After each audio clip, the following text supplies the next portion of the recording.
요즘 보면 참 신기해요. 셈은 뭐랄까 계속 편해지잖아요. 네, 그렇죠. 기술 발전 속도가 엄청나니까요. 그런데 왜 자꾸 옛날이 좋았지 이런 말을 하는 사람들이 늘어나는 걸까요? 최신 스마트폰 쓰면서도 굳이 낡은 필름 카메라 사진에 막 감동하고요. 맞아요.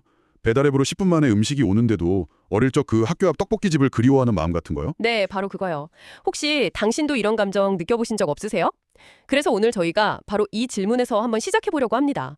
물질적으로는 분명 과거보다 풍요로운 현재를 살고 있는데 왜 우리 마음은 자꾸만 지나간 시간으로 돌아가고 싶어 할까요? 이게 단순히 옛 것을 좋아하는 취향의 문제는 아니라는 거죠. 네, 저희가 살펴볼 자료들을 보니까요.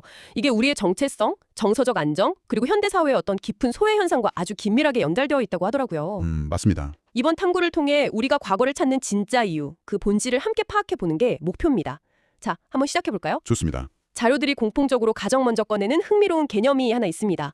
바로 하이마트라는 독일어 단어인데요. 아, 하이마트요? 네, 직역하면 고향인데 우리가 생각하는 그런 지리적인 장소와는 의미가 좀 다르다고요. 네, 맞습니다. 여기서 말하는 하이마트는 그냥 태어난 곳이라기보다는 나라는 사람이 만들어진 곳에 더 가깝습니다. 아, 나라는 사람이 만들어진 곳이요? 네, 내 생각이나 가치관, 정체성의 뿌리가 된 그런 정서적인 공간, 그리고 그 안에서 신뢰를 쌓았던 사람들과의 관계, 그 모든 걸 합친 총체를 의미하거든요. 아하. 그래서 아무리 지금 사는 아파트가 편안하고 좋아도 우리는 무의식적으로 자신의 근원을 확인하고 싶을 때 이 정서적 고향을 찾게 되는 겁니다. 아, 그러니까 실제 지도가 아니라 마음의 지도 같은 거군요? 네, 정확한 비유입니다. 뭐 어릴 때 엄마가 데려다 주던 빵집의 냄새라던가 친구들이랑 해질 때까지 놀던 골목길의 풍경 같은 것들이요. 바로 그런 것들이죠. 그게 바로 내 정체성의 원형이 담긴 하이마트라는 거군요. 정확합니다. 그리고 이런 현상이 더 강해지는 건 현대사회의 그 속도와도 관련이 깊어요. 속도요? 네, 산업화 이후에 사회가 정말 끊임없이 그리고 아주 빠르게 변해왔잖아요. 어제의 기술이 오늘 구식이 되고 평생 직장 개념은 사라졌죠. 아, 맞아요. 정말 정신이 없죠. 이런 급격한 변화 속에서 우리는 현재를 어딘가 낯설고 불안정한 공간으로 느끼기 쉽습니다. 그래서 심리적으로 확실하게 존재했던 과거, 특히 좋았던 기억 속의 그 시절을 이상적인 공간으로 만들어서 거기서 안정감을 빌려오는 거죠. 일종의 심리적인 안전기지를 과거에 만들어두는 셈이군요.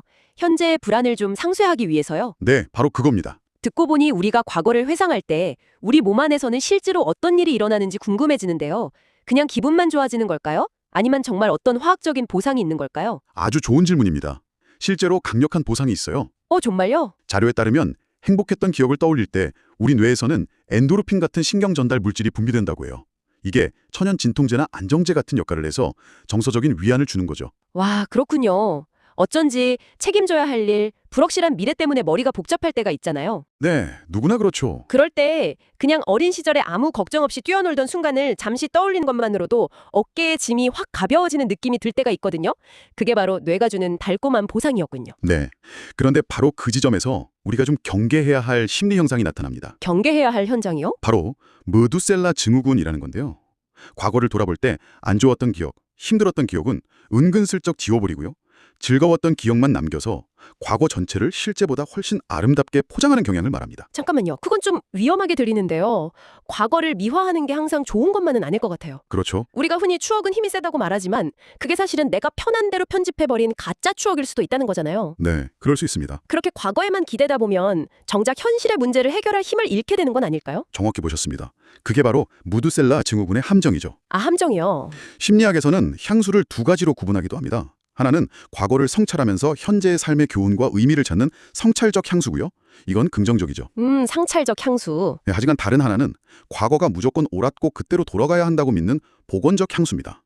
이건 현실을 부정하고 과거에 도피하려는 심리이기 때문에 문제가 될 수 있습니다. 아, 우리가 과거를 아름답게 편집해서 기억의 안식처로 삼는 것은 분명 힘든 현실을 버티게 해주는 힘이 되지만 그 안식처가 현실을 외면하게 만드는 감옥이 되어서는 안 되겠죠. 안식처와 감옥이라. 와, 정말 한 끗 차이네요. 네, 이 심리적 작용이 요즘 우리 주변에서 흔히 볼 수 있는 레트로 유행과도 깊은 관련이 있어 보입니다.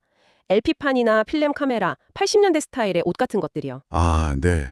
레트로 열풍이 대단하죠. 그냥 옛날 것이 멋져 보여서라고 하기엔 그 열풍이 너무 거세단 말이죠. 자료에서 말하는 자아 동일시라는 개념이 혹시 이 현상을 설명하는 열쇠가 될까요? 네, 바로 그겁니다. 자아 동일시는 과거의 특정 대상이나 이미지를 통해 과거의 나와 현재의 나를 연결하려는 시도입니다. 과거의 나와 현재의 나를 연결한다? 특히 현재의 내 모습이 만족스럽지 않거나 뭐랄까 소속감이나 유능감을 느끼기 어려울 때 이런 욕구가 강해지죠. 저 그거 뭔지 알 것 같아요. 아, 그러세요? 네, 최근에 옷장을 정리하다가 아주 낡은 대학 시절 과점퍼를 발견했어요. 잠시 그걸 입어봤는데 정말 2, 3초 남짓한 순간이었지만 그때 제가 불쑥 튀어나오는 느낌이었어요. 오, 지금보다 더 거칠 것 없고 자신감 넘치던 그 시절의 감정이요. 아주 잠깐이었지만 기분 좋은 자신감 충전이 되더라고요. 이것도 일종의 자아 동일시라고 할 수 있겠네요? 완벽한 예시입니다. 바로 그겁니다. 회사에서 무력감을 느낄 때 대학 시절 밴드 공연으로 환호를 받던 순간을 떠올리면서 그때 듣던 음악을 찾아 듣는 것. 아, 희미해진 나의 정체성을 가장 빛났던 과거의 기억을 통해 다시 확인하고 또 단단하게 세우려는 무의식적인 노력인 셈이죠. 그런데 여기서 정말 신기한 점은요. 그 시대를 전혀 경험해보지 않은 젊은 세대들도 과거에 대한 향수를 느낀다는 거예요. 아, 맞아요. 그게 정말 흥미로운 지점이죠. 1990년대에 태어나지도 않은 친구들이 90년대 가요를 찾아 듣고 그 시대의 패션을 따라하는 현상은 어떻게 설명해야 할까요? 그게 바로 향수의 또 다른 흥미로운 측면입니다. 직접 겪지 않은 과거에 대한 그리움, 이걸 아날고니아라고 부르기도 하는데요. 아날고니아, 처음 들어보는 말이네요? 네, 부모님 세대가 이야기하는 과거의 낭만, 또 미디어가 재현하는 과거의 모습들을 보면서 그것을 마치 자신의 경험처럼 내면화하고 동경하게 되는 현상이죠. 아, 그러니까 부모님이 즐겨 듣던 음악을 같이 들으면서 그땐 이랬지 하는 이야기를 나누는 것 자체가 하나의 즐거운 경험이 되고 그 경험을 통해 과거와 연결되는 거군요. 맞습니다. 그래서 이건 단순히 유행을 따르는 것을 넘어서요. 세대 간에 보이지 않는 벽을 허물고 서로를 이해하는 아주 중요한 소통의 매개체가 되기도 합니다. 와, 과거가 현재의 관계를 더 풍요롭게 만들어주는 거네요. 네, 그렇게 볼 수 있죠. 과거가 세대 간의 다리가 되어준다는 관점 정말 따뜻하네요. 그런데 한편으로는 이런 생각도 듭니다.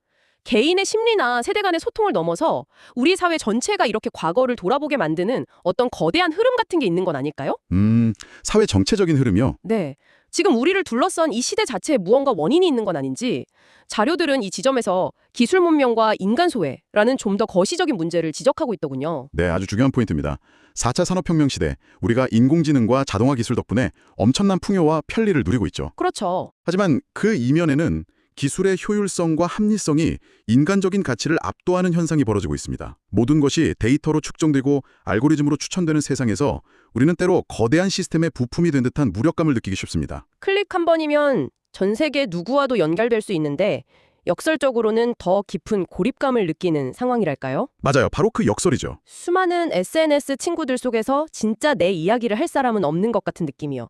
철학자 아도르노가 오래전에 이런 상황을 경고했다고 들었는데 정확히 어떤 내용이었죠? 그냥 막연하게 기술이 인간을 소외시킨다고만 알고 있어서요. 아도르노는 문화산업이라는 개념을 통해 이걸 아주 날카롭게 비판했습니다. 문화산업이요? 그가 걱정한 것은 라디오나 TV 같은 대중매체와 기술이 우리에게 무한한 선택권을 주는 것처럼 보이지만 실제로는 거대 자본의 논리에 따라 획일화된 생각과 감정을 주입한다는 것이었어요. 아, 결국 사람들은 능동적으로 문화를 만들고 사유하는 주체가 아니라 수동적으로 주어진 것을 소비하는 객체로 전락하게 된다는 경고였죠.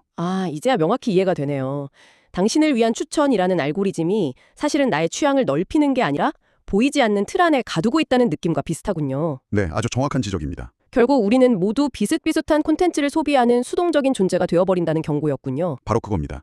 그리고 바로 그 기술적 소외 상태가 우리를 과거로 돌아가고 싶게 만드는 또 다른 중요한 동력입니다. 그렇군요. 우리는 인간미가 살아있던 과거의 아날로그적 경험을 통해 이 차가운 기술 문명 속에서 잃어버린 인간성을 회복하고 싶어 하는 겁니다. 손으로 꾹꾹 눌러 쓴 편지의 온기나 네, 그런 거요. 친구들과 머리를 맞대고 LP판 앞면에서 뒷면으로 뒤집던 그 시간. 조금은 불편했지만 사람과 사람이 직접 부대끼며 살았던 그 시절의 경험들. 이것은 기술 발전에 대한 막연한 반감이 아니라 그 속에서 우리가 놓치고 있는 인간적인 것에 대한 깊은 갈망이라고 봐야 합니다. 그렇군요. 정리해보면 우리가 과거를 그리워하는 여정은 결국 나를 찾아가는 여정이었네요. 그렇게 볼 수 있겠네요. 나의 뿌리, 즉 정체성을 확인하기 위해 하이마트, 현재의 불안을 잠재우고 심리적 안정을 얻기 위해 무드셀라 증후군, 그리고 기술 문명 속에서 잃어버린 인간성을 회복하기 위해 소외 극복, 과거의 문을 두드렸던 거군요. 네, 맞습니다. 자료들은 이 모든 과정을 아주 아름다운 사자성어 하나로 요약합니다. 바로 설리홍조죠. 네, 설리흥조. 눈이 녹아 질척해진 탕 위에 지킨 기러기의 발자국이라는 뜻입니다. 중국의 문인 소동파의 시에서 유래한 말이죠. 기러기 발자국? 이 비유를 우리의 이야기로 가져와 보면 이렇습니다. 우리는 지금 따뜻하고 편리한 실내, 즉 현실에 살고 있습니다.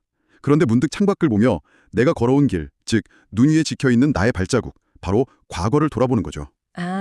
그 발자국이 곧 사라질지도 모른다는 생각에 그것을 더듬어 보면서 내가 어디서부터 왔는지를 확인하고 싶어 하는 겁니다. 와, 정말 멋진 비유네요. 그 발자국을 더듬어가는 행위가 결국 나는 누구인가라는 근원적인 질문에 대한 답을 찾는 과정이고 동시에 현재의 삶이 채워주지 못하는 정서적 허기를 채우려는 본능적인 몸짓이라는 말씀이시군요. 그렇습니다. 과거를 돌아보는 것은 단순히 퇴행하는 것이 아닙니다. 오히려 더 단단한 현재를 살아가기 위해 내가 걸어온 길을 확인하고 앞으로 나아갈 힘을 얻는 과정일 수 있습니다. 그 발자국이 있기에 지금의 내가 있는 것이니까요. 이 자료들은 우리가 과거를 왜 돌아보는지 그 이유를 정말 입체적으로 설명해 주었습니다. 네, 아주 흥미로운 분석이었죠. 그렇다면 마지막으로 당신에게 이 질문을 남기면서 이번 탐구를 마무리하려 합니다. 당신이 삶에서 가장 자주 돌아보는 눈 위의 발자국은 무엇인가요? 그리고 그 발자국을 통해 당신은 현재의 삶에서 어떤 정서적 허기를 채우고 싶어 하는 걸까요?